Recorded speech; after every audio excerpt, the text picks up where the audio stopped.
भारतीय संविधान का अनुच्छेद 81 लोकसभा की संरचना article 81 of the Indian constitution composition of the Lok Sabha. भारतीय संविधान का अनुच्छेद 81 लोकसभा की संरचना से संबंधित है, यानी लोकसभा में कितने सदस्य होंगे और वे कैसे चुने जाएंगे। यह अनुच्छेद भारत की संसद के निचले सदन लोकसभा की नींव रखता है।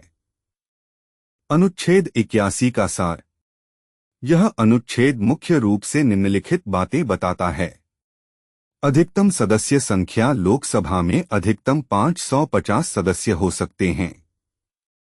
राज्यों का प्रतिनिधित्व इन 550 सदस्यों में से अधिकतम 530 सदस्य राज्यों का प्रतिनिधित्व करेंगे। प्रत्येक राज्य से जनसंख्या के अनुपात में सीटें आवंटित की जाएंगी।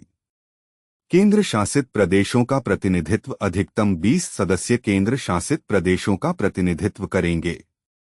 राष्ट्रपति द्वारा नामांकन। राष्ट्रपति के पास 2 सदस्यों को मनोनीत करने का अधिकार था एंग्लो इंडियन समुदाय से, लेकिन इसे 2019 में 104वें संविधान संशोधन अधिनियम द्वारा हटा दिया गया है। अनुच्छेद 81 का मूल पाठ। 81 लोकसभा की संरचना।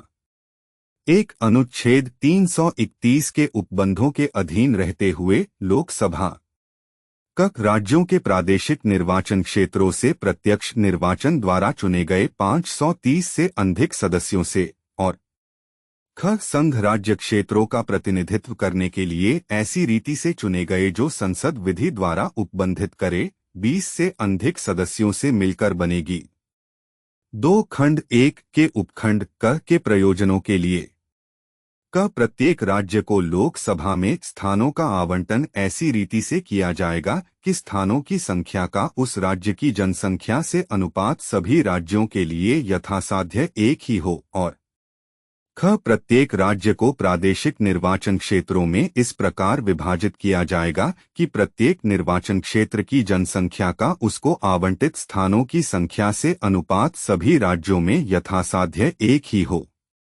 3 इस अनुच्छेद में जनसंख्या से ऐसी अंतिम पूर्ववर्ती जनगणना में अभिनिश्चित जनसंख्या अभिप्रेत है जिसके सुसंगत आंकड़े प्रकाशित हो गए हैं, परंतु यह कि इस खंड में अंतिम पूर्ववर्ती जनगणना में अभिनिश्चित जनसंख्या पद का जब तक सन 2026 के पश्चात की जाने वाली पहली जनगणना के सुसंगत आंकड़े प्रकाशित नहीं हो जाते हैं, तब तक यह अर्थ लगाया जाएगा कि वह 1971 की जनगणना में अभिनिश्चित जनसंख्या है। व्याख्या। सीटों का आवंटन। अनुच्छेद 81(2) यह सुनिश्चित करता है कि लोकसभा में सीटों का आवंटन राज्यों की जनसंख्या के अनुपात में हो। इसका मतलब है कि जिस राज्य की जनसंख्या अधिक होगी उसे लोकसभा में अधिक सीटें मिलेंगी। निर्वाचन क्षेत्रों का विभाजन। राज्यों को प्रादेशिक निर्वाचन क्षेत्रों में विभाजित किया जाता है ताकि प्रत्येक निर्वाचन क्षेत्र की जनसंख्या का सीटों की संख्या से अनुपात लगभग समान हो। इससे यह सुनिश्चित होता है कि प्रत्येक मतदाता को समान प्रतिनिधित्व मिले।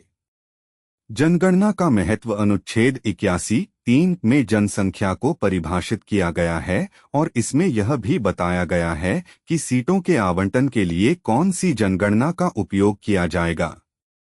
1971 की जनगणना को जनसंख्या के आधार के रूप में फ्रीज कर दिया गया था, लेकिन यह 2026 में बदल जाएगा। व्यावहारिक उदाहरण। मान लीजिए कि भारत में 2 राज्य हैं, राज्य क जिसकी जनसंख्या 10 करोड़ है और राज्य ख जिसकी जनसंख्या 5 करोड़ है। यदि लोकसभा में 530 सीटें राज्यों को आवंटित की जानी हैं, तो अनुच्छेद 81 के अनुसार राज्य क को राज्य ख की तुलना में लगभग दोगुनी सीटें मिलेंगी क्योंकि उसकी जनसंख्या दोगुनी है। वर्तमान स्थिति। वर्तमान में 2023 लोकसभा में 543 सदस्य हैं, जिनमें से 524 सदस्य राज्यों से प्रत्यक्ष निर्वाचन द्वारा चुने जाते हैं। 19 सदस्य केंद्र शासित प्रदेशों से चुने जाते हैं। निष्कर्ष। अनुच्छेद 81 भारतीय लोकतंत्र की नींव है। यह सुनिश्चित करता है कि लोकसभा में विभिन्न राज्यों और केंद्र शासित प्रदेशों को उनकी जनसंख्या के अनुपात में प्रतिनिधित्व मिले। यह अनुच्छेद भारत के संघीय ढांचे को मजबूत करने और देश के सभी हिस्सों को संसद में आवाज देने में महत्वपूर्ण भूमिका निभाता है। ध्यान दें, यह सिर्फ एक सरलीकृत स्पष्टीकरण है। संविधान का पूरा पाठ और न्यायालयों द्वारा की गई व्याख्याओं को समझना महत्वपूर्ण है।